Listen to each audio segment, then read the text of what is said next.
Admiral Sarah Chen stood at the bridge of the TFS Prometheus, a slight smirk playing across her features as she watched the Galactic Empire's fleet arrange itself in what they presumably thought was an intimidating formation. The Empire's ships, nearly 1,000 strong, glittered like jewels against the backdrop of space, their crystalline hulls refracting starlight in dazzling patterns. "They're hailing us again, Admiral," Lieutenant Rodriguez reported, barely containing his own amusement. "Put them through," Chen replied, straightening her collar.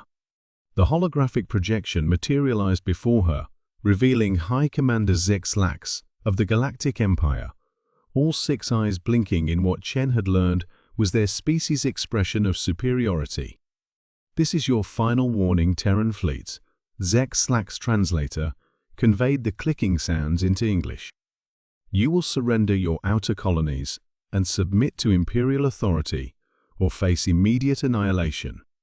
Chen took a moment to sip her coffee, real coffee, from Earth, not the synthetic stuff, before responding. "Hi, Commander, I'm afraid there's been a misunderstanding. We're not here to surrender. We're here to accept your surrender."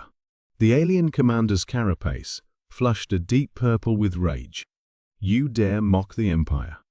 Your fleet numbers barely 50 ships." 47, actually, Chen corrected. "We didn't see the need to bring more." She nodded to her tactical officer. "Lieutenant Kim, please give our friends a small demonstration." A single Terran corvette, the smallest ship in humanity's fleet, broke formation. Its dark carbon nanite hull seemed to absorb the very starlight around it as it moved into position. The Empire's ships tracked it with their weapons, their crystalline energy cannons charging with visible power. "Your bravado is matched only by your foolishness," Zex Lax declared.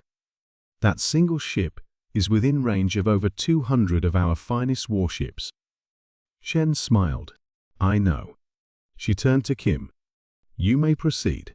The corvette's hull rippled, quantum fields, manipulating the fabric of space-time itself. Before the Empire's sensors could even register the change, micro-wormholes opened around 20 of their ships. The vacuum of space rushed in, crushing the vessels like empty soda cans.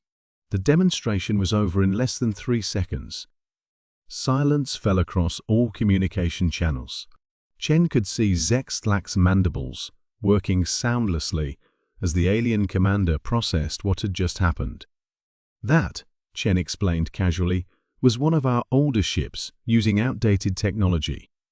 Would you like to see what our flagship can do?" She gestured to the Prometheus, which had yet to power up its main systems. This is impossible," Zex Lax stammered. "Our intelligence indicated your species only achieved FTL travel a century ago." "Oh, that's correct," Chen confirmed. "But you see, achieving faster-than-light travel was actually one of our simpler accomplishments. We spent far more time perfecting quantum manipulation, dark energy, harnessing, and gravity control. Did your intelligence mention that we reversed entropy in a closed system last year?" That was an interesting Tuesday. The bridge crew struggled to maintain their professional composure as they watched the Empire's ships begin to slowly back away, their perfect formation dissolving into chaos. "The thing is, High Commander," Chen continued, setting down her now empty coffee cup, "humanity has a rather extensive history of being underestimated. We've learned to find it entertaining rather than offensive. But we do have a rather busy schedule today, so I'll need your answer quickly. Surrender or demonstration number 2. Zex Lax's translator crackled with a series of rapid clicks and whistles before stabilizing. "The Empire requests terms for surrender." "Excellent choice," Chen replied. "We'll transmit them shortly." "Oh, and High Commander? Next time you encounter a species that seems less advanced, try diplomacy first. This whole situation could have been avoided with a simple trade agreement." As the transmission ended, Lieutenant Rodriguez turned to Chen. "Ma'am, should I inform Earth Command that we'll be heading home early?"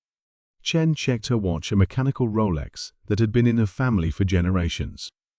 "Not just yet, Lieutenant. I believe we're scheduled to make first contact with the Andromedans in this sector. Apparently, they've been avoiding Empire space for centuries, convinced the galaxy was too dangerous for peaceful exploration." She smiled.